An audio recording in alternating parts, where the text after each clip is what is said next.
Mimi niwashukuru sana sana sana sana. Niwaambie nilikuwa jana usiku saa 5:30. Dasi ananikumbusha, mkuu, unakumbuka kesho kuna ile shughuli wa mama wamekuandalia. Nikamwandikia, Mungu wangu, hata sikuwa nayo kichwani. Ndugu zangu na rafiki zangu, mmenitendea kitu kikubwa. Leo ilihitajika niwe nimefurahi sana sana sana. Lakini binadamu huwa ana ya kwake na Mungu ana ya kwake, sivyo? Nimetokewa na jambo ambalo limetokea kule kwetu, ambalo mpaka leo bado sijapona. Kwa hiyo kama ndugu zangu leo ndo wanatoa shukurani kanisani, mimi nikaa nimewahi kwa sababu kuna mwenzetu mmoja, mwanamke mwenzetu mwenye miaka 26 anahitajika kumpeleka Bugando kesho. Nitafanya asubuhi kikao cha kawaida cha kwangu cha ofisi, alafu jioni nitaenda Bugando kwa ajili ya kumpeleka yule dada. Ana shida ya kiumama kwa miaka 8. Sasa ninaweza kuambia kwamba ninafurahi sana leo. Lakini ningekuwa siko katika hii hali hii, nadhani kila mtu mnaona tabasamu langu, sivyo? Lakini mnajua tabasamu langu la kawaida, sivyo? Mimi ni mama, na ni mama wa watu wakubwa kuliko mimi na wadogo kuliko mimi. Lakini nina mambo yangu mimi kama mimi ambayo nimeumbwa nayo, na ndio maana niko hivi nilivyo. Ni Mwenyezi Mungu ameniumba hivi nilivyo.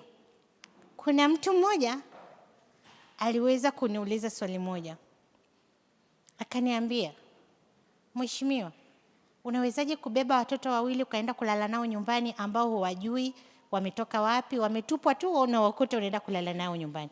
Kwa nini usiwapeleke kwenye vituo?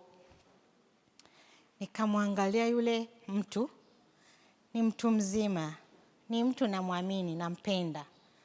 Nikamwambia, hamna shida, mimi tu nimependa kufanya hivyo. Lakini rohoni alitolea ujasiri fulani hivi. Nikasema, hata huyu anaweza kuniambia hichi kitu? Mtoto wa siku moja nimpeleke kwenye kituo cha kulelea yatima, ninaweza kweli nikaamini ule mtoto akiwa amelala kule, mimi nikiwa nimelala nyumbani? Lakini pia nikajipa nguvu, nikasema, kwani Mungu aliyenipa nafasi ya kuwa hapa Nzega alikosea?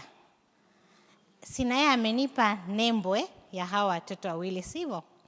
Nimshukuru Mheshimiwa Rais ambaye ameweza kunisaidia na kunikubalia, nikampelekea mtoto mmoja na mimi nikabaki na yule mmoja. Yule msichana anaendelea vizuri, wananieleza kwamba anaendelea vizuri. Kwa hiyo huwa wananipigia na kunieleza maendeleo ya mtoto. Kwa hiyo mtoto yuko sehemu salama, na niwashukuru sana wamama wote wa Nzega. Mlikuwa sana mnafurahia hilo jambo, japokuwa kwenye mitandao ilileta nini? Shida. Lakini ukweli ni kwamba neema ya Mungu ina kila mtu, sivyo? Nilikuwaga nachukia mtu akisema kila mtoto anazaliwa na sahani yake, zaa watoto wengi. Naambia, mnatudanganya. Lakini kwa Grace nilijua kweli kila mtu anakuja na nini. Kwa nini? Nilivyotangaza kuhusu Grace ITV, nilikuwa naandika kwenye diary, kama sikosei walezi 18 19, wakiwa wakuu wa mikoa, wakiwa wakuu wa wilaya, wakiwa wakurugenzi, wakiwa madasi, wakiwa na makatibu wa chama wilaya. Kila mtu aliyekuwa ananifahamu alimuomba yule mtoto. Mnajua nilikuwa na wajibuje? Namnyonyesha mwenyewe. Niacheni, mimi namnyonyesha mwenyewe. Sasa hata sijui kama iko siku yule mtoto ataenda kukaa wapi Ikulu. Nikakataa kabisa. Kila mtu anayeniambia mimi nakataa. Lakini alitokea dada mmoja, alitoka Norway. Alikuja mpaka Tanzania. Akaja mpaka hapa. Mimi nikakataa kuonana naye, nikamwambia dasi nenda kaonane naye. Akaomba. Nikamwambia hapana. Hapana.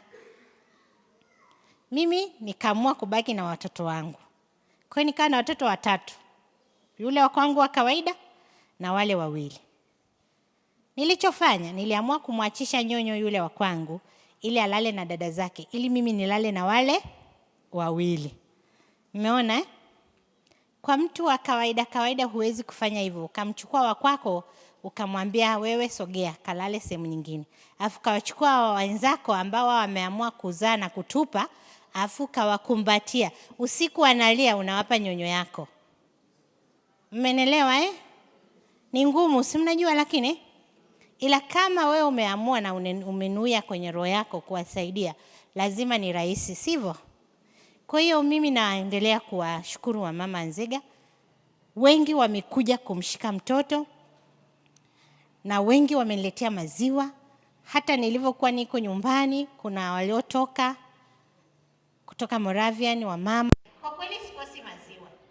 Niwaambie tu kweli sikosi nini? Maziwa. Nimshukuru pia Mheshimiwa Bashe, naye ameniambia nitakaposhindwa popote nimweleze ili niweze anisaidie.